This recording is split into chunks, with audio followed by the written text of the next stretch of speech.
Hey everyone, it's Kristen.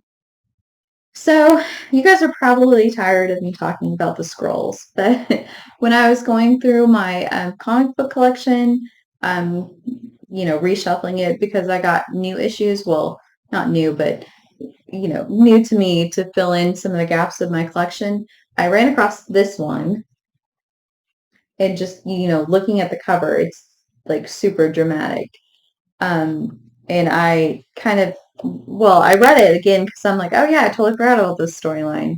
So I just thought I would share this with you, um, since we did just talk about the scrolls, and I promised this, and the next issue that connects with this will be my last scroll video for a while. I promise. And normally I try to coordinate like the shirts I'm wearing. Obviously I'm wearing like a Wonder Woman shirt, which has nothing to do with X-Men or Marvel. But it's like 105 degrees here. And as I mentioned before in my other summer videos, I have to turn off the air conditioning so you guys can hear me because there's a vent like right above here. And so I got the ceiling fan working though, so hopefully that should help. But I just thought, it's too hot to wear a cotton shirt, and this is like super breathable. So this is what I'm going to be wearing for the summer videos. So yeah, it's just way too hot to be in just a regular cotton shirt because, well, yeah. I mean, my air conditioning, poor air conditioning, it's been running like almost nonstop. And I don't even keep it like that low. It's on 80 usually, 80, 81, which is pretty high to some people. But I'm like, well, okay, this is like the base level of where I can tolerate it because I'm trying to, keep my electric bill down. And yeah. Anyway, sorry, got off on a tangent. So this is part of the Maximum Security Dangerous Planet um, miniseries. So that miniseries took place in the year 2000, and it was a three-issue miniseries. And basically, the premise of it and how it relates to this is the X-Men.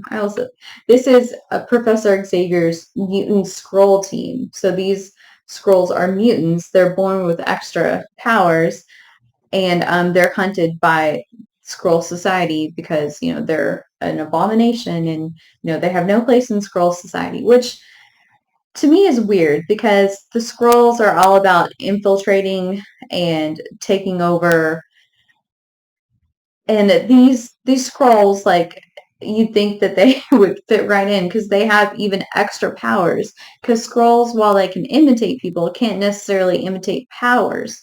Like one of these guys, he has the powers of Mr. Fantastic, basically. The stretchiness, like Super Scroll. And then one girl has telepathy, and Fizz, who actually first alerts Professor Xavier to this group of mutant scrolls. He can, grow and shrink. Um, and then another guy can absorb, store, and project energy, like Bishop. I mean, um, basically, they're not super original with powers. I mean, I think at some point you will have used all the powers that you can think of that are kind of that are actually useful. I mean, because like there's been a couple of X-Men characters that are really out there, but they're not exactly like super useful, like in combat, that sort of thing. So, I mean, not to hate on those characters or anything, but it's true. But that shows the other side of mutancy, where you don't always get cool powers. Sometimes you get, deformities, and that makes you even less likely to blend in or even more hated. So, yeah, I mean, I think those characters, like, like the Morlocks, are necessary to tell, the X-Men story. Anyway, so, and then one guy, they don't even tell you what his powers are. Like, I don't even know. So relationship came about because the Skrulls were actually helping Apocalypse during the 12 storyline, and Fizz, he learned about Professor Xavier and, his crusade and his X-Men, and he basically sought him out and let him know, hey, there's a bunch of us that have, these mutant abilities that we need help.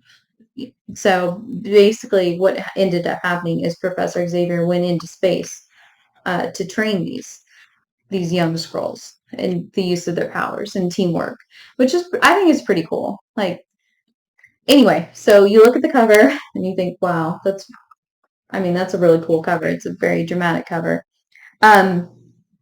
So briefly, try to be as brief as I can. Maximum security is where uh, a bunch of ancient alien civilizations got together and they decided they were tired of Earth interfering in their affairs. Earth, humans, and anyone who called Earth home, because of course, like people like Thor, he's not from Earth, but he calls it home. Um, so they were tired of that, and also, for example, the Skrull ambassador to this council, he brought up the whole, well, Professor Xavier and his, he's interfering in the Skrull's business of exterminating these mutant Skrulls. Like, that is none of his business. He should have no part in that. This is our business. And yet here he is. Anyway, so the council is attacked by Ego, the living planet. The council saved thanks to Professor Xavier and his team of Skrulls and this new civilization. And the new civilization manages to shrink Ego down, so that he's no harm to anyone anymore. Despite all that, the council decides, yeah, we're going to make Earth a penal colony. And what that means is it's basically a prison far away from, like, the mother world or the motherland. So, for example, before the Revolutionary War, part of America was a penal colony for the British. They would send prisoners over here on ships and, basically dump them, and, this is where you live now. This is where you're going to carry out your sentence. Cut off from everyone and everything they knew. And after the Revolutionary War, then Australia became that for the British. And another thing is, it kind of also makes me think of Alcatraz in California. Of course, that was only for 30 years, but still, it's, in the middle of the bay, miles from shore, like cut off from everything. You worked there, you lived there, like the guards, they worked there. There was, guards quarters, living quarters, and I don't know. Well, I've talked about how I love history, and I've gotten to tour it a couple times, and it's actually a really cool place. And of course, there's talk of it being haunted. I didn't see any ghosts while I was there, but it's still a cool place in terms of history. It's also kind of a weird place. Like, the most dangerous criminals, were sent there because it was so isolated, and they couldn't escape. I mean, there's rumors that a couple of them actually did escape, and of course, quite a few of them tried to escape, but they didn't make it. I mean, there's rumors that some of them escaped because they never found, their bodies or anything. Okay, anyway, sorry. I got off on a tangent. So this story, so they turned Earth into an intergalactic prison, basically. There's a force field around Earth. There's Ronan the Accuser is floating around above Earth in like a citadel. He's the prison warden, and they send all these criminals. They send them to Earth, thinking the heroes will be too busy dealing with the criminals to even worry about what's going on with them. So, in the end, what happened is, well, I guess I should tell you about that. Well, no, I'll just go ahead and tell you about it really quick. So, in what happened is actually the supreme intelligence of the Kree was behind all this. He sent Ego into attack. He created this new civilization by evolving the Kree using the Destiny Crystal. And he set this whole thing up so that he could manipulate the council into doing what he wanted because he's tired of Earth and, the heroes of Earth interfering in his plans. So this whole thing was to destroy Earth and, destroy them and get back at them. And then use like Ego with his, because Ego actually did go to Earth and he's like gradually expanding so he can absorb all of Earth. He was going to use Ego and his new powers to, you know, carry out carry out his plans to, make the Kree superior. Anyway, the superior civilization. So and in the end, like the heroes defeat the prisoners on Earth. They kind of rally them to join them to defeat Ronan and the guards and stuff because who wants to be stuck on a planet totally cut off from everything that I mean, at least if you're in prison on your home world, at least you're home, I guess. And I'm sure the prison on Earth wasn't like that great or anything anyway, so they rally, defeat defeat Ronan. Moondragon, who's a telepath, she's more like a cosmic, Avenger, not an Avenger, but she's more associated with the Guardians of the Galaxy and like Adam Warlock. She's the daughter of Drax the Destroyer in the comic books anyway. She actually was taken to Titan by Thanos' father, raised by monks, developed all these superhuman abilities, even though she's only human. And one of them was telepathy. And so she telepathically told the council everything that was going on. So the council removed all the prisoners and, decided, okay, well, we'll just leave Earth alone for a while. It was just a random just story that was kind of stuck in there. And like, if you didn't know about it, it's not like it's kind of like a one shot, it's not really that important to like the overall story of what happens. Oh, and they also were able to, get Ego out of Earth, and fixed all that too. But anyway, it's like a one shot. Like you're confused on okay, and I've spent so long talking about that already that I haven't even gotten to this. I'm sorry. Like I said, I if you watch my videos, I try to be brief. I really do, but it's really hard sometimes. So this opens with the Dabari civilization, which is a planet civilization underneath the Shi'ar influence, because Lilandra, Empress of the Shi'ar, is like in charge of thousands of worlds, which seems weird considering, Earth, we're just one. But there's thousands of worlds, civilizations, galaxies, etc. out there. I mean, it's crazy to think about. But so she's, this is one of the kind of like I guess like a colony of the Shi'ar, like they, are kind of responsible for it. Anyway, so, the Davari are just out, it's a normal day. They're a peaceful civilization, and there's like a flash, and because they have no idea what's going on.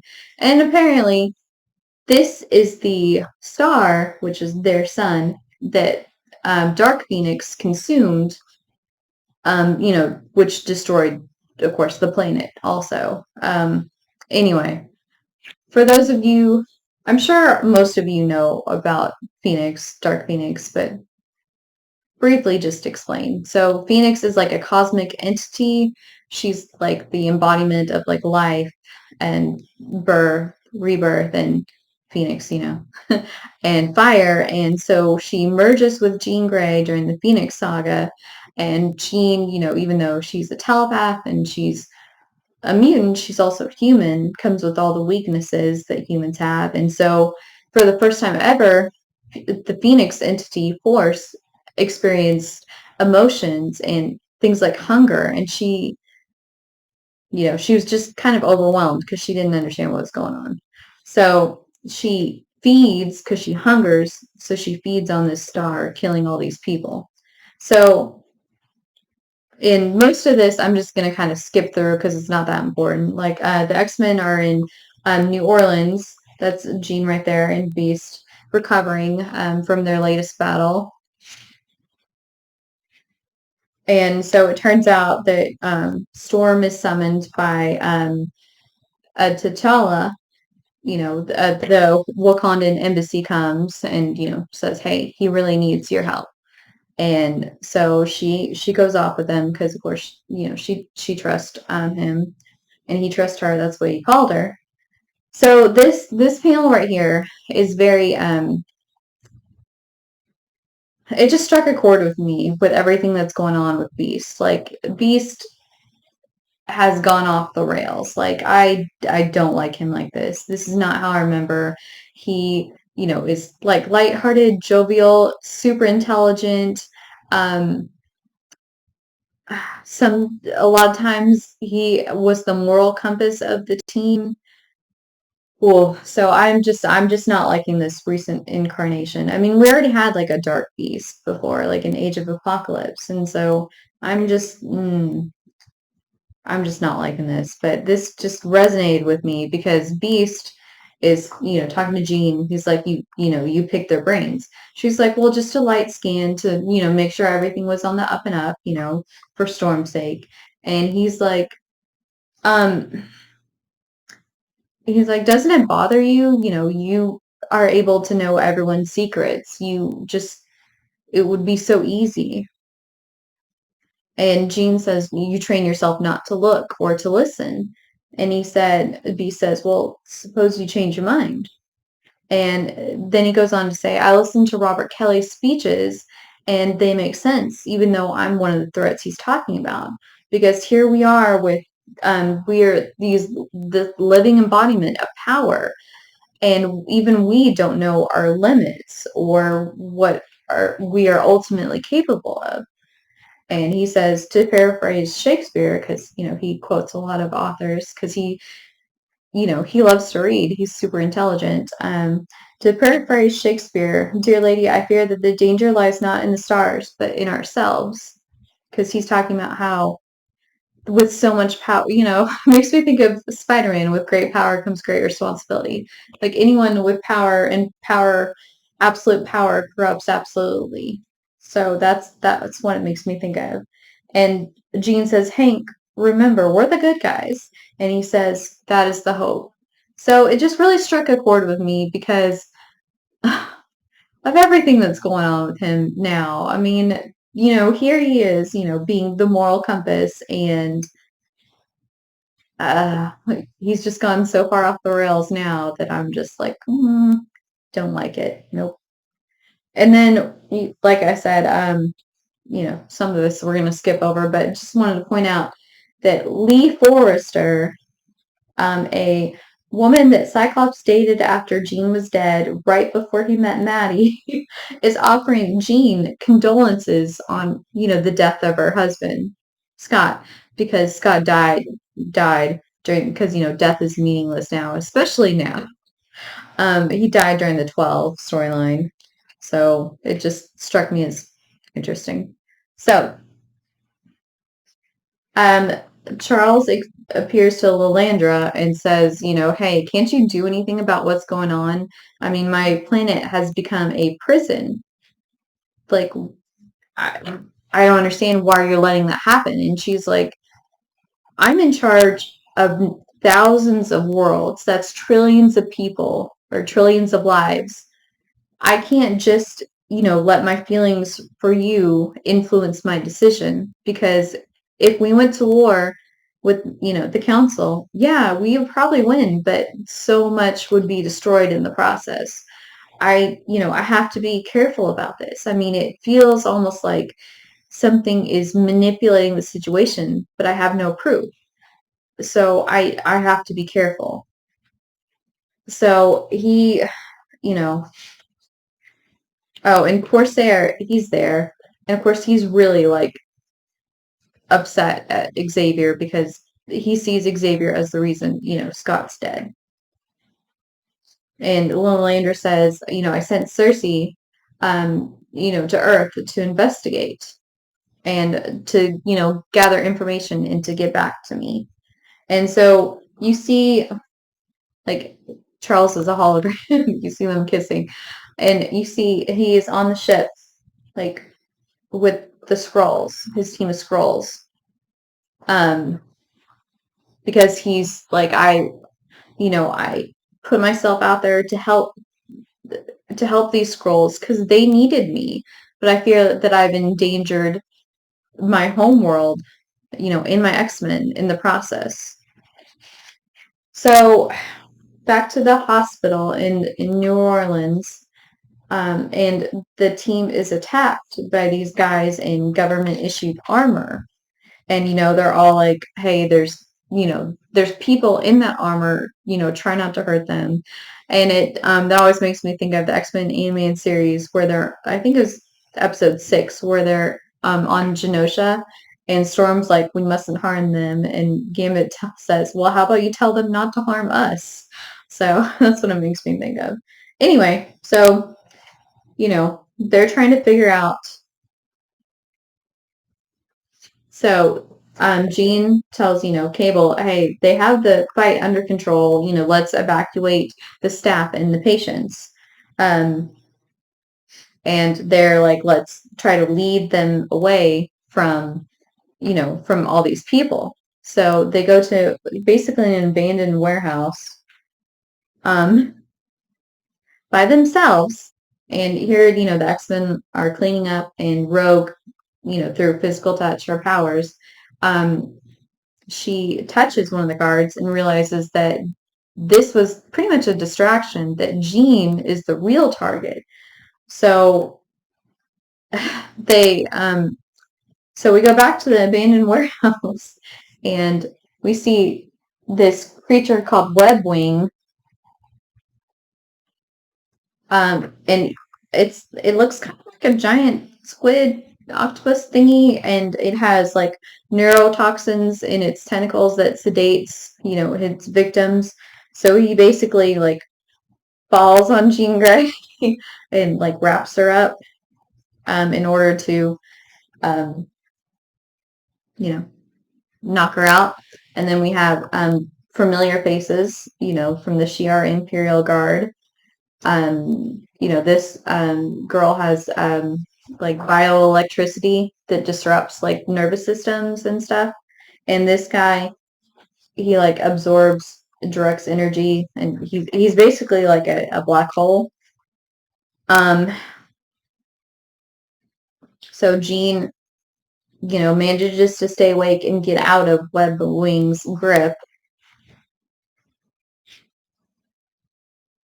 And okay, this is where I was like, really? I don't know about that. So she uses her Phoenix Force to, escape. And, she heard Webwing scream, and she's like, I don't understand. Like, when he saw me manifest my Phoenix powers, he was terrified. Like, how is that possible? Like, of course she says she's read the files and the scant impressions I had, but the scant impressions I have of the Phoenix Force were for good. It's like, really? Yeah, okay, I get what she's saying, is that the Phoenix Force itself isn't bad. It was corrupted, but still, of course people would be terrified. I mean, the Dark Phoenix caused all this destruction. And yeah, so of course people would be terrified. So that was really like a little bit of, I feel like almost lazy writing by the writers. Like, of course Jean knows like the terror that people endured because of the Phoenix. Um, yeah, because of Dark Phoenix. So then you have this guy who calls himself Starhammer, huge armor. And Jean apparently can't defeat his armor, even using the Phoenix Force, which I find hard to believe, but it's a story. Okay. And then we have the two mechanoid aliens that are like connected, and the little guy. I'm not going to try to pronounce their names because I know I'm going to mess it up. So, you know, um, I think their name together is like Warstar. I could be wrong about that. Like I don't I don't remember everything. Sometimes I do get stuff wrong. So the little guy, he's the intelligent part, and he also has like a touch where if he gets close enough, he can like disrupt your nervous system. And of course, the big guy, he's like the muscle. Um, so they're fighting Cable, and Jean is fighting Webwing, and then the X-Men show up, to help. And they're like, I don't understand what's going on. This is the Shi'ar Imperial Guard. They used to work for Lalandra.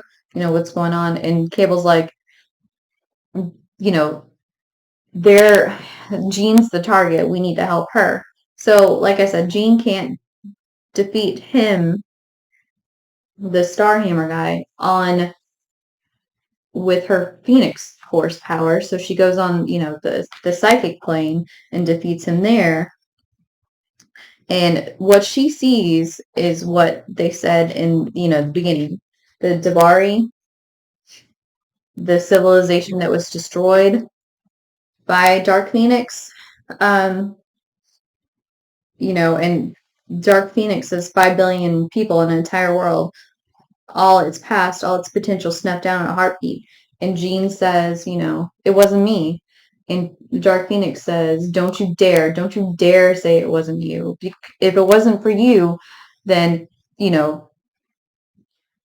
Dark Phoenix wouldn't have even happened. She wouldn't have even occurred. It's because she merged with you, because you cried out for help. You invited her in, that this happened. So basically, what we find out is that this guy is the very last of the Dabari, and he wanted to kill Jean to avenge his people, his wife, his kids, and so he kills her on the psychic plane, and as she dies, she calls out to Scott because that's what Jean does. So he's like, I've accomplished my mission. You guys are all avenged. Um,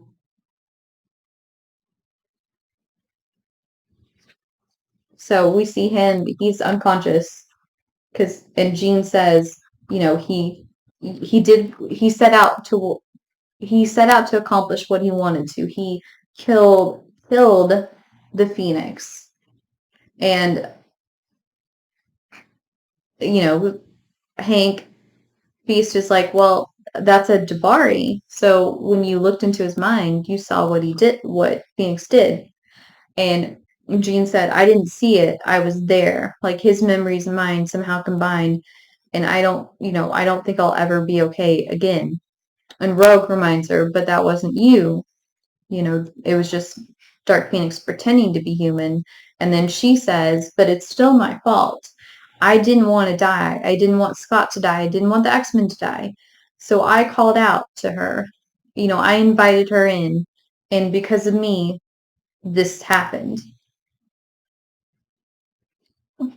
So she's like, doesn't that make me responsible? And Hank is like, where do you go from here? And she said, Phoenix was meant to represent the fire and passion that creates life. I chose to bear the name and do so proudly in order to set things right. I just, okay, for me, this is, year 2000, 387. You'd think Jean would have worked through this before. I'm sure it's just like a retelling of what she's already worked through. So I'm just like, okay, just a little bit of like well, of course, not every storyline can be stellar or awesome. I mean, like like I said, this whole thing just feels like a retelling of something Jean already went through, because I'm sure she's already been through this, already worked through this with the professor anyway. So I'm just like, okay, I'll let you have it though. But anyway, Beast says, well, Beast and Gambit are like, all these people were talking about how they're prisoners here. Like, what's going on? I don't understand. And Jean also mentions that, she doesn't believe Scott's really dead because, of course, X-Men for sure don't stay dead, especially now.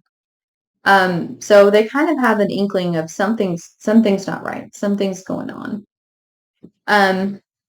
So that's it for this.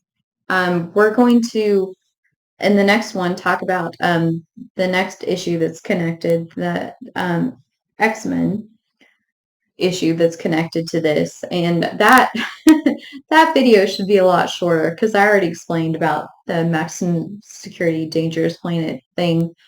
So yeah, I apologize. This video ran so long, and I appreciate all of you that actually watched my videos and like watched them all the way through. Because like I said, I know a lot of times I can go off on a tangent and then it ends up being like super long. So I really appreciate it. And I hope you join me for the next video where we see Rogue totally lose control. So until then, bye.